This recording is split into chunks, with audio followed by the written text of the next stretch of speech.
I'm sure there's some of those watching, listening today that are like, well, we're fixing to go Mad Max, right? And as soon as we go Mad Max, I need to have gold and silver coins. Mm-hmm. Now, I might have a discussion with that guy and say, I really don't think that's where we're going. But if we are going there, then you might want to have those.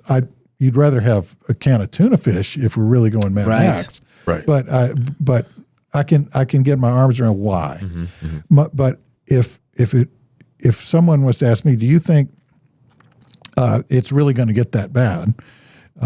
As we at dinner the other night, I told you Yuri Brito asked me, Jim, you came in here as a Reformed Episcopalian and you were amillennial and you're not communing every Sunday and you're pedo baptism, but has anything changed at all? And I said, well, I have certainly become much more post-millennial, although I keep the I, so I call myself an Italian eschatology, and that is I'm a post-millennial. and so it's what I say to those guys, look, if we're post-millennial, we're generally optimistic. Yeah. Then no, are we going to buy gold forever and ever and never be short gold at all or at a zero? We'll probably never be at zero, but I can absolutely imagine a time when you would sell that position. Mm-hmm. Say in 1933, when the stock market had dropped 90% and you can buy, now they're paying you a 6% dividend and you're only buying 6 years into the future in terms of the prices of the price you're buying. Same thing was true in 1982. You're supposed to sell and buy stock, but not now. I mean, Apple's a great company. Apple will they continually amaze in how the products they put out that innovate. And yet, am I supposed to buy those guys at 30 times earnings? I'm supposed to extrapolate 30 times in years in the future that they're going to keep, and no competitor will arise. To me, that doesn't make any sense. Right. And the guy, unless we have fascism. we do. Yeah, that's right. That's right. Yeah. So then, how do you do this? So, I guess the question is, let's say that, how much money do you need to get started?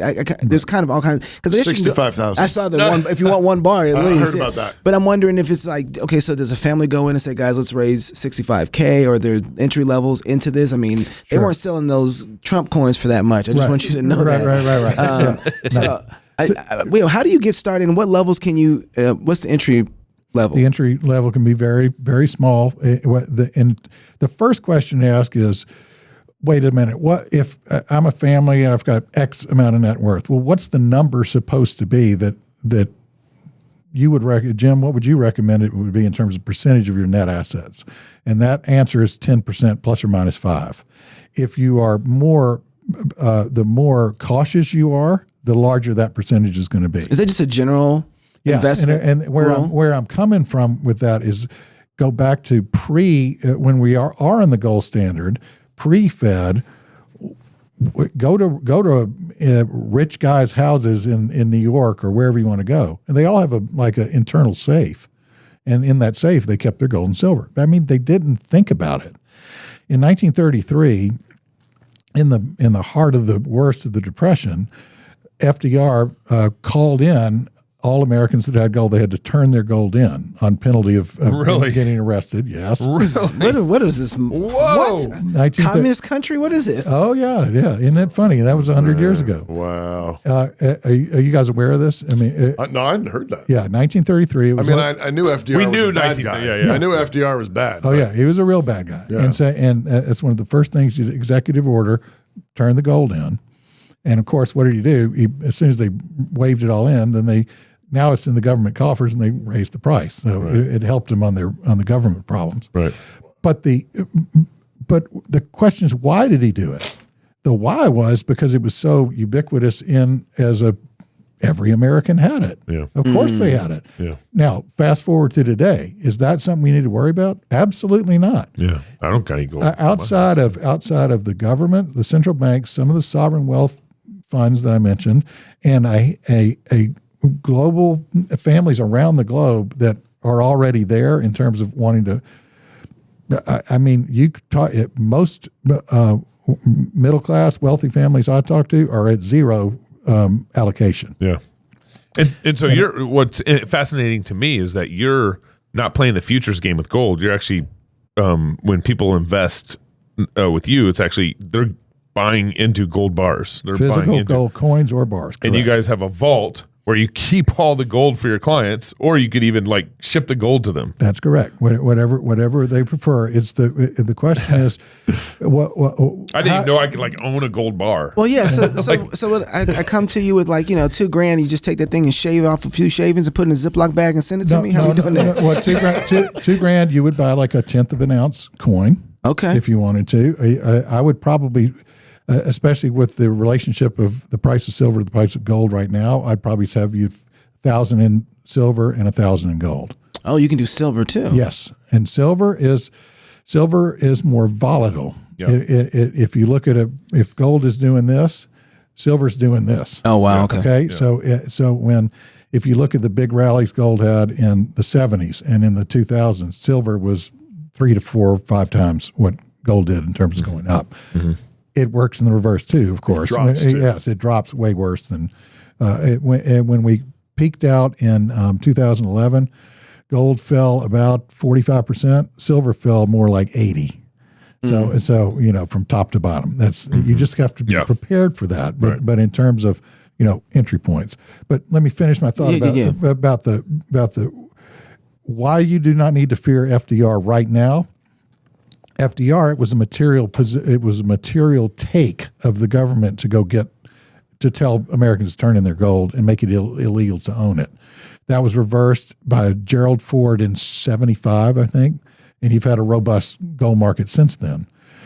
But even in the midst of that robustness of the market, it's not ubiquitous like it was in 1933. So they ain't worried about that. They're worried about derivative exposure of Deutsche Bank to J.P. Morgan. They're worried about, yes, we've got $250,000 in FDIC insurance and we got $25 billion in capital, and it should already be exhausted by what happened on the West Coast earlier this year. Bigger fish to fry than going after gold positions now. Right. Yeah. So then if I wanted to sell my gold, let's say I bought $10,000 worth of gold or silver from you, I just bring it back to you? Or how does Correct. it? Okay. You can go to me and there are 1,000 guys on the under there that buy it. Correct. So then, So you can either keep the gold in his vault, or you can have it shipped to your house. Which is again, I would love to own a gold bar actually. And that's just priced just on what the current market value is. That's correct. It's what you buy at and what you sell at. And again, let's go. You asked me the question: coins or bars or et cetera. It's that bid offer spread is where where the dealers make their money. Why are they pushing you to the coins? Because their bid offer spreads like this, and whereas if it's on a bar, it's more like this. They're making more money on the coin per transaction, and because of the fact that most investors are smaller, then they're trying to. That's where they want to go. Now, sometimes in some cases you can understand that. Silver coin right now is like on average between there's 6 major government mints: the United States, Canada, Austria, Britain, Australia, and South Africa. And among the 6 of those, the silver coin is going to come somewhere like $32 a coin. But wait a minute, what's that priced on? It's priced on spot. So what's spot right now? Spot's about $24, $25. Let's call it $24 an ounce for silver. Wait, $24 for spot. Why am I buying the coin at $32? Right.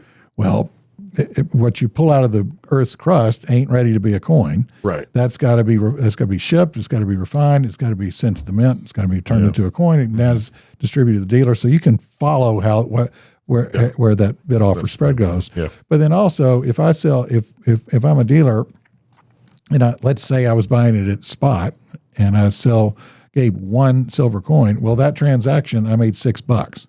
Okay, well, that's not much money. Well, it's a lot of money in terms of the markup from where I own it and where I sold it to him. Right. And if I get into any sort of size, again, that's why the dealer community wants to push you that way.